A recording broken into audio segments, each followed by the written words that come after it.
women have become a just commodity আর কি, এটা পণ্য হিসেবে দেখা হচ্ছে এই যুগেও। হ্যাঁ একাবিংশ হ্যাঁ শতাব্দীতে। হ্যাঁ দেখেন, নারীদের পার্টিসিপেশন ছাড়া একটা সোসাইটি আগাইতে পারে না। আমাদের দেশে তো নয়, আমাদের দেশে নয় কেন? আমরা পরিবার সমাজ কোথাও তো নারীদেরকে উপেক্ষা করে না এগোতে না পারবো না, না। আপনি অর্থনীতিতে আসেন না কেন? আমাদের জিডিপির কত অংশ নারীরা কন্ট্রিবিউট করে? দেখেন, আমাদের অর্থনীতি যে তিনটা ভিত্তির উপর দাঁড়িয়ে আছে, একটা কৃষি, একটা গার্মেন্টস, একটা রেমিটেন্স। রেমিটেন্স। কৃষিতে নারীর যে পার্টিসিপেশন, এইটা তো পুরুষের চাইতে বেশি আমি বলবো। হ্যাঁ, এই যে গৃহস্থালী কৃষি যেটা আর কি। তারপরে গার্মেন্টস দেখেন আপনি 90% নারী। 90% নারী।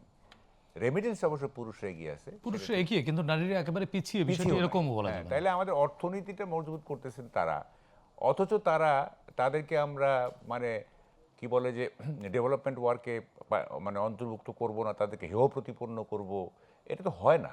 তাছাড়া তারা তো আমাদের এবং হেয় মায়ের প্রতিপন্ন বা এদের নারীদেরকে নিয়ে কথা বলার ক্ষেত্রে আমরা স্বাধীনতার চর্চা করতে গিয়ে অনেক অনেক সময় দেখি যে শালীনতাও লঙ্ঘন করে মানে ফেলছে। মানে women have become a just commodity আর কি, এটা পণ্য হিসেবে দেখা হচ্ছে এই যুগেও। হ্যাঁ একাবিংশ হ্যাঁ শতাব্দীতে। হ্যাঁ দেখেন। আচ্ছা, যাই হোক, তাছাড়া তারা তো মায়ের জাতি রে ভাই, হ্যাঁ, তাদেরকে সম্মান করতে হবে না? আচ্ছা দেখেন, যেটা বললেন যে গত 2-3 দিন যাবত যা হচ্ছে, কি হয়েছে যে আমির সাহেবের এক্স হ্যান্ডেল হ্যাক হ্যাক হয়েছে হয়েছে। আচ্ছা দাবি করছেন তারা। আচ্ছা ঠিক আছে, হ্যাক হয়েছে কিনা পরে আসতেছি। হ্যাক হয়েছে ধরেন, তো যে হ্যাক হয়েছে উনি কেন এই এই এইভাবে জিনিসটা আনলেন, যে ওই শব্দটা তো বলাও যায় না আর কি। হ্যাঁ, কারণ উনি মনে করছেন, যিনি হ্যাক করছেন, আমি ধরে নিয়েছি যে হ্যাক হয়েছে, উনি মনে করছেন যে এইটা বিশ্বাসযোগ্য হবে। এটা যদি তারেক রহমানের কি হইতো, আইডি হইতো, অথবা কোনো লেফটিস্টের আইডি হইতো, তাহলে কিন্তু এইভাবে এটা বলা হইতো না, কারণ এটা বিশ্বাসই করবে না মানুষ যে তারেক রহমান এই কথা বলছে বা একজন লেফটিস্ট এই কথা বলছে। আমির এইটা বলতে পারেন, এই ধরনের একটা পারসেপশন থেকে কিন্তু এটা করা হয়েছে। আল জাজিরার ইন্টারভিউতে আমরা কিছুটা আঁচও আছে তার। হ্যাঁ হ্যাঁ, না আমি বলছি হ্যাক করার পরে যেটা হয়েছে, মানে যেমন ধরেন আমি বলি, জাপানের এক প্রাইম মিনিস্টারের বিরুদ্ধে দুর্নীতির অভিযোগ উঠলো, তো উনি সাথে সাথে রিজাইন করলেন। তো বন্ধুরা বললো যে আরে তোমার তো এটা প্রমাণ করবে হবে, তারপরে না তুমি রিজাইন করবে। বলছে না, আমি দুর্নীতি করতে পারি, এ ধরনের একটা পারসেপশন তৈরি হয়েছে, সুতরাং আমি থাকবো না। মানুষ মনে করতেছে যে আমি দুর্নীতি করলেও করতে পারি, সুতরাং আমি থাকবো না। এখন যিনি হ্যাক করছেন, তিনি বুঝে শুনেই ওই শব্দটা ব্যবহার করছেন, কারণ উনি মনে করছেন যে এইটা বললে পাবলিক খাবে, পাবলিক বিশ্বাস করবে এইটা। তারেক রহমানের ক্ষেত্রে অন্য কিছু বলতো, তারেক রহমানের যদি আইডি হ্যাকড হইতো তাহলে অন্য কিছু বলতো, এইটা বলতো না।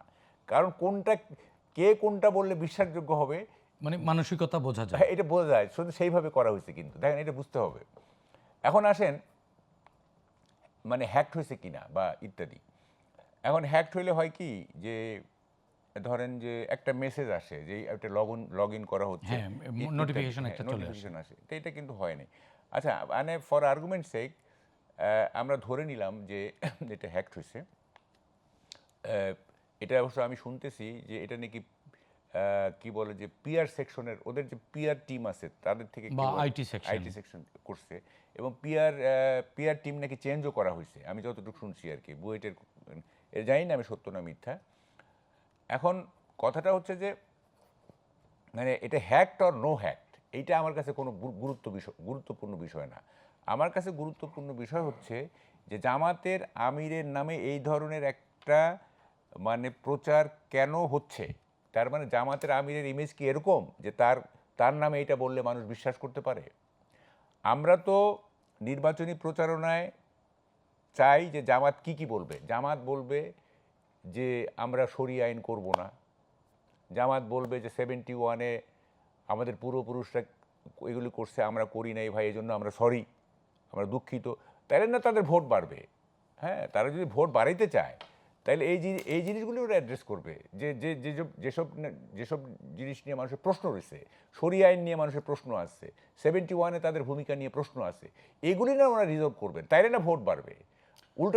উল্টা যদি এরকম মানে নারী নিয়ে যদি এই ধরনের রাজনীতি করতে হয় তাহলে তো ভোট কমবে। কারণ আফটার অল দেখেন, এইটা কিন্তু আইটির যুগ, এইটা কিন্তু একটা মানে মডার্ন বলা যাবে না, পোস্ট মডার্ন যুগ। এই যুগে কিন্তু আপনি নারীকে কি বলে যে যেভাবে ট্রিট করার কথা বলা হচ্ছে এইভাবে ট্রিট করতে পারবেন না। এইটা করলে এটা বুমেরাং হবে। হ্যাঁ, এটা বুমেরাং হবে।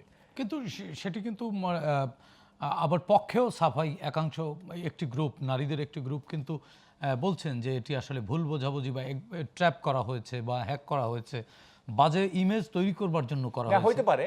আমি বলতেছি, আমি তো ওই জায়গায় যাচ্ছিও না। হ্যাঁ, মানে হ্যাকড হয়েছে কি হয় না এটা আমার কাছে গুরুত্বপূর্ণ না। আমার কাছে গুরুত্বপূর্ণ হচ্ছে যে এই যে আপনি যেটা প্রথমে বললেন যে এই কি বলে যে জাতীয় সংসদ নির্বাচনে তাদেরকে নমিনেশন বঞ্চিত করা হয়েছে। তারপরে নির্বাচন কমিশনের কিন্তু এরকম একটি নির্দেশনা ছিল, বাধ্যবাধকতা আছে আরপিও হ্যাঁ, অনুযায়ী। কিন্তু এটা তো মানা হয় নাই, তাই না? এটা তো মানা হয় নাই। তো ফলে কি কারণে উনি জামাতের আমির বলছেন যে উই আর প্রিপেয়ারিং।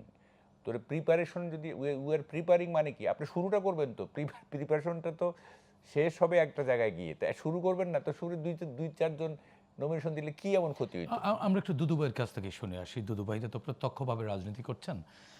নারীদেরকে দুদুভাইরা তো অনেক দিন ধরে দুদুভাইদের সাথে পার্লামেন্টে নারীরা আছেন, তাদের রাজনীতিতেও আছেন।